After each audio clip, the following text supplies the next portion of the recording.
Connection.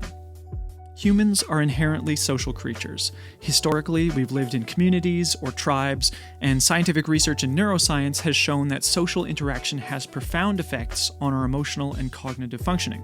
We need connection. While some humans desire more connection or more alone time than others, we are hardwired to be social, and among animals that isn't a particularly unique trait. It is essential that we have connections in our life, but not all connections are created equal. Many of us are part of toxic relationships with a partner, a spouse, parents, coworkers, teachers, or even people that we'd call our friends.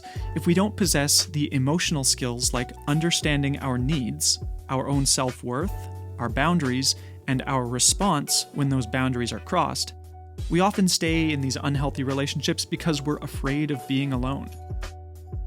If I asked you, do you think you're an easy person to be around? Most of us would say, yeah, I'm pretty easygoing and people like me. But the truth about connection and relationships is that all of us are hard to be around. We have different perspectives, we're raised by different people who have their own sets of flaws, and it's the work of love to negotiate our imperfections together.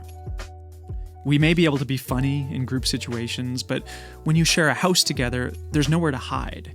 You may think because you never raise your voice or you don't complain that much, you're easy to get along with, but it's possible you keep your emotional life so private that other people in your life don't feel connected to you at all, and that's a problem. For a lot of men who grew up in a society that doesn't encourage them to be open and vulnerable, where crying makes you look weak, learning to be open is an emotional job, is the emotional work that needs to be practiced to have healthy long-term relationships. The world and your future partners don't need any more bros.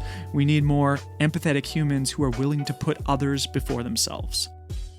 If someone in the relationship is unwilling to negotiate or hold space for your flaws and is unwilling to listen about their own flaws, it's a toxic relationship. And you should strongly consider if it's important that you even have them in your life at all. Repeatedly bringing you emotional stress.